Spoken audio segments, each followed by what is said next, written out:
Hello guys, good morning. Welcome back to my channel Raya's blog. আমার চ্যানেলের আরও একটি নতুন ভিডিওতে তোমাদের অনেক অনেক ওয়েলকাম। কেমন আছো তোমরা সবাই? আশা করছি খুব ভালো আছো। আর আমি তো জাস্ট ফাটাফাটি আছি। আমরা আজকে আছি হচ্ছে ভিয়েতনামে। আর আজকে হলো 11th মার্চ। আজ আমাদের অ্যানিভার্সারি। তো আমাদের 4th অ্যানিভার্সারিটা আমরা এইভাবে মানাতে পারবো সেটা কিন্তু স্বপ্নেও ভাবিনি। তো যাই হোক, ভীষণ এক্সাইটেড। আজকে আমরা যাব হচ্ছে মোস্ট পপুলার ইন ভিয়েতনাম, ওটার নাম হচ্ছে হ্যালং বে। তো ওখানে আজকে আমরা ক্রুজেই থাকবো। এখন ওই 7টা মতো বাজে আর আমাদের দাদাভাই এখন গেছে স্নানে। ওর হয়ে গেলে তারপর একদম রেডি হয়ে নিচে নামবো, ব্রেকফাস্ট করব, দেন আমরা বেরিয়ে পড়বো। তো স্কিপ না করে পুরো ভিডিওটা দেখতে থাকো। আজকের ভিডিওটা ভীষণ ইন্টারেস্টিং হতে চলেছে। তো বন্ধুরা, আমরা এখন চলে এসেছি নিচে আর এখন আমরা আমাদের ব্রেকফাস্ট কমপ্লিট করে নেব। আর ব্রেকফাস্টের সমস্ত খাবার দাবার কালকের মতনই ছিল, শুধুমাত্র দু একটা জিনিস আজকে এক্সট্রা অ্যাড ছিল, যেমন কি চিকেনের একটা কিছু ফ্রাইজ টাইপের অ্যাড ছিল। বাদ বাকি মোটামুটি সব কালকের মতনই ছিল। আর একটা ইম্পর্টেন্ট জিনিস যেটা আমার ভিডিওতে কালকে দেখানোও হয়নি আর বলাও হয়নি তোমাদেরকে, সেটা হলো এখানে এসে আমরা একটা নতুন সিম কার্ড নিয়েছি। আমাদের ইন্ডিয়ান সিম এখানে কিন্তু চলবে না। তো এখানে এসে ভিয়েতনামেরই একটা সিম কার্ড আমরা নিয়েছি, সেটা আমরা এখানে যতদিন থাকবো ইউজ করতে পারবো। তো এখন ওই 1:45 মতো বাজে আর 8টার সময় গাইড আমাদের হোটেলে নিতে চলে আসবে।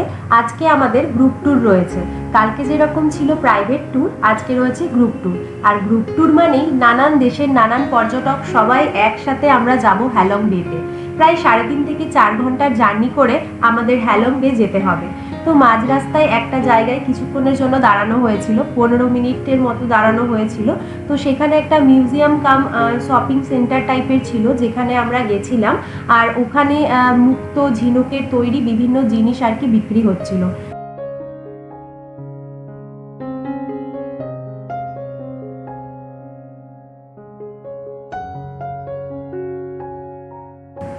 তো আমরা আবার উঠে পড়েছি বাসে আর একটুখানি রাস্তা, অলমোস্ট আমরা এসেই গেছি। তারপরে আমরা পৌঁছে যাব হারবারে। তো একটা ইম্পর্ট্যান্ট কথা বলে রাখি, আমার আগের ভিডিওগুলোতে বলা হয়নি, সেটা হচ্ছে মানি এক্সচেঞ্জ। তোমরা তো ভালো করেই জানো যে ইন্ডিয়ান কারেন্সি এখানে চলবে না। এখানে যেটা চলে সেটা হচ্ছে ভিয়েতনাম ডং। তো আমরা আমাদের মানি এক্সচেঞ্জ ইন্ডিয়া থেকেই করে এসেছিলাম। তোমরা চাইলে এখানেও করতে পারো। এখানে এয়ারপোর্টে বা বাইরের অনেকগুলো জায়গাতেই মানি এক্সচেঞ্জের অপশন রয়েছে। তো তোমাদের যেটা সুবিধা হয় সেই অনুযায়ী তোমরা করতে পারো। তো আমরা এখন পৌঁছে গেছি হারবারে আর আমাদের যে গাইড যিনি ছিলেন তার সাথেও আমাদের পরিচয় হয়ে গেছে। এখন তাকে ফলো করে আমাদের যেতে হবে। তো যারা ভিয়েতনাম আসছো তারা অবভিয়াসলি এই হ্যালং বে ক্রুজে এসো। এটা একটা দারুণ এক্সপিরিয়েন্স তোমাদের হতে চলেছে। তো আমরা আমাদের টিকিটও নিয়ে নিয়েছি আর এখন আমরা একটা ছোট্ট বোটে করে যাব হচ্ছে আমাদের ক্রুজে।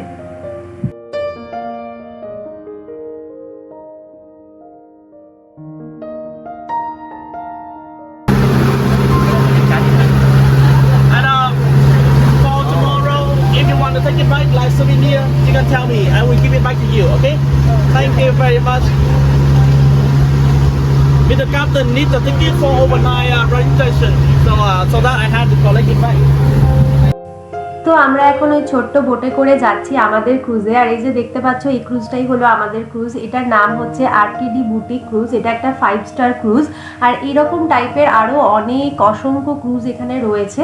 তো আমরা এখন পৌঁছে গেছি আমাদের ক্রুজে আর এখন আমরা চলে যাব হচ্ছে লাঞ্চের জন্য। আমাদের লাগেজগুলো ওরা আমাদের রুমেই রেখে দেবে। প্রথমেই আমরা লাঞ্চ করে নেব, দেন আমরা আরও কী কী অ্যাক্টিভিটিস আছে সেগুলো আমাদের গাইড আমাদেরকে জানিয়ে দেবে এবং সেই অনুযায়ী আমরা করব। তো এই যে দেখতে পাচ্ছ জাহাজের ভেতরটা, দু সাইডে এরকম রুম রয়েছে সবার। আমাদের রুম তো অবভিয়াসলি তোমাদেরকে দেখাবো, তোমাদের সাথে শেয়ার করব। তো এই যে আমরা এখন চলে এসেছি ওপরে লাঞ্চ করব। আর তার আগে দেখো আমাদের গাইড আমাদেরকে বুঝিয়ে দিচ্ছে আজকে আমাদের আর কি কি অ্যাক্টিভিটিস রয়েছে, মানে আফটার লাঞ্চ আমরা কি কি করব না করব, কোথায় কোথায় যাব, সেই সমস্ত জিনিস আমাদেরকে গাইড ভালো করে বুঝিয়ে দিচ্ছে। তো এখন আমরা লাঞ্চ করব আর লাঞ্চে রয়েছে বুফে। এখানে দেখো রয়েছে বিভিন্ন ধরনের স্যালাড। তার মধ্যে আমার বেস্ট যেটা লেগেছে সেটা হচ্ছে ম্যাঙ্গো স্যালাড। অসাধারণ বানিয়েছিল ম্যাঙ্গো স্যালাডটা, আমি দুইবার নিয়েছিলাম। আর তাছাড়াও এখানে রয়েছে বিভিন্ন সস, চাটনি, কাগজি লেবু এগুলো রয়েছে। আর রয়েছে sea food, spring roll, French ফ্রাইজ এই সমস্ত খাবার রয়েছে। তো আমি জানো তো প্রথমে অনেকটা ফ্রেঞ্চ ফ্রাইজ নিয়ে নিয়েছিলাম। তার কারণটা তোমাদের বলছি, ভিয়েতনামে খাবার নিয়ে একটা প্রবলেম আমাদের হচ্ছে, যেহেতু আমরা সব ধরনের খাবার খাই না, যেমন কি বিফ, পর্ক, সব ধরনের সি ফুডও আমরা খাই না। তো সেই কারণে আমাদের একটু খাওয়া নিয়ে অসুবিধা হচ্ছিল, তাই ভাবলাম আর কি পাবো না পাবো, বেশি করে ফ্রেঞ্চ ফ্রাইজই নিয়ে নিই। তো তারপরে যখন এদিকে এলাম তখন দেখলাম যে না, অনেক ধরনের খাবারের অপশন রয়েছে, প্রনস রয়েছে, ওয়েস্টার রয়েছে, চিকেন রয়েছে। ভাত আর চিকেন কারিটা দেখে মনে মনে এত আনন্দ পেয়েছিলাম, জাস্ট আমি বলে বোঝাতে পারবো না। তো নিয়েছিলাম ভাত আর চিকেন কারি। চিকেন কারিটা অবভিয়াসলি আমাদের ইন্ডিয়ান স্টাইলে ছিল না, কিন্তু যেটাই ছিল ভালো ছিল। তো আমাদের অ্যানিভার্সারি লাঞ্চটা এভাবেই কাটলো। এরপরে আমরা যাব রুমে, একটুখানি রেস্ট নিয়ে তারপরে আবার বেরিয়ে পড়বো।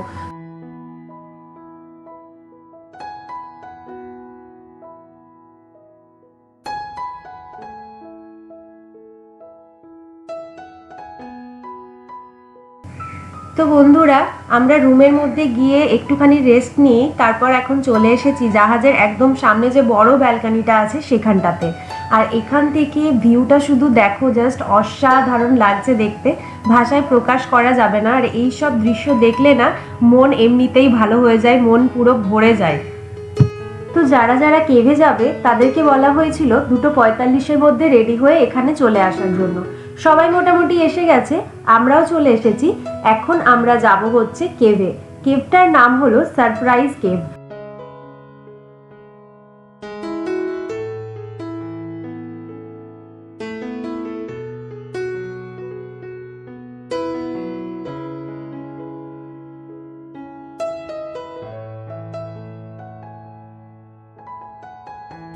তো আমরা এখন যে কেভটাতে যাচ্ছি সেটার ভেতরে ঢোকার রাস্তা একদিকে আর বেরোনোর রাস্তা কিন্তু অন্যদিকে। তাই কেউ যদি কেভটাতে একবার ঢুকতে চায় সে কিন্তু মাঝখান থেকে আর বেরিয়ে আসতে পারবে না, তাকে পুরোটা কমপ্লিট করে তারপরেই কিন্তু বেরোতে হবে। তাই ওখানে গিয়ে কারোর হাঁটু ব্যথা, মাথা ব্যথা এসব করলে কিন্তু হবে না, সেটা ওরা বলেই দিয়েছিল। I would like to share with you some information of the bay and also of the cave as well. So firstly, did anybody here try to count how many islands are there in Ha Long Bay? Really? No one? How many, sir? 500 only? We have more than 500. And we have more than 2,000 of them. তো আমরা এখন চলে এসেছি, আর এখানে আমাদের guide আমাদের হ্যালং বে নিয়ে কিছু ইনফরমেশন দিচ্ছিলেন। যেমন কি তিনি বলছিলেন যে হ্যালং বেতে প্রায় 2000-এর কাছাকাছি আইল্যান্ড রয়েছে।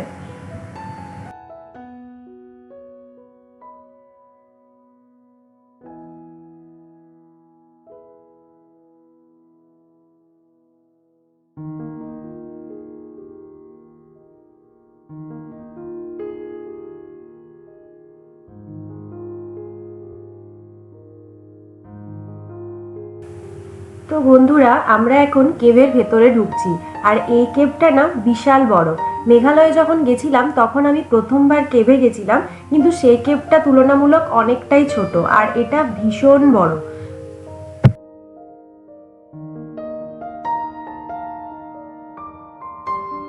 He was the first man discovered the cave and published it to the whole world. His name is surprising. And also, I can say that in 1911, he will follow monkey to go outside the cave. But nowadays you don't see any monkey here, right? Only us, only the tour guide. তো এখন আমাদের tour guide আমাদেরকে এই cave সম্পর্কে কিছু information দিচ্ছিলেন। তিনি বলছিলেন যে ম্যারিক মাঞ্চ নামের একজন এই কেভটা আবিষ্কার করেছিলেন, এবং তিনি কেভের মধ্যে ঢুকে বাইরে বেরোনোর রাস্তা পাচ্ছিলেন না, তখন তিনি মাঙ্কিদের ফলো করে কেভ থেকে বাইরে বেরোন। তো কেভটা তো অনেকটাই বড়, তোমাদের বললামই, তো পুরোটা দেখানো সম্ভব নয়, কিছু কিছু আমি দেখালাম। এখন আমরা যাব নেক্সট ডেস্টিনেশনে, একটা আইল্যান্ডে যাব আমরা, যেটার নাম হচ্ছে টি টপ আইল্যান্ড।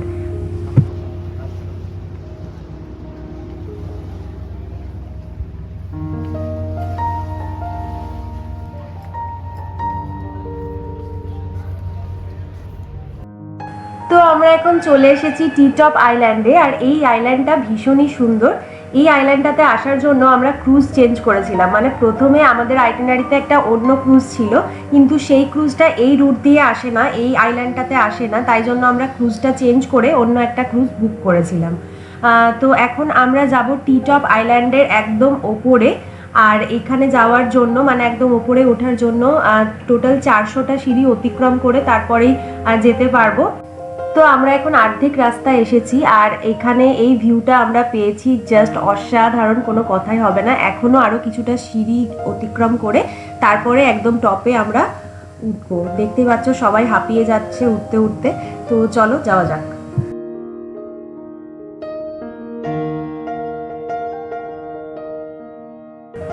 তো অনেক পরিশ্রমের পর ফাইনালি আমরা একদম টপে উঠতে পেরেছি। আর এই টপ থেকে দৃশ্যটা দেখতে জাস্ট অসাধারণ লাগছে, চোখ জুড়িয়ে যাচ্ছে। আমার তো মনে হচ্ছে আমি আর নিচে নামবই না, এখানেই বসে থাকি, এত সুন্দর লাগছে দেখতে, পুরো ছবির মতো লাগছে সবকিছু।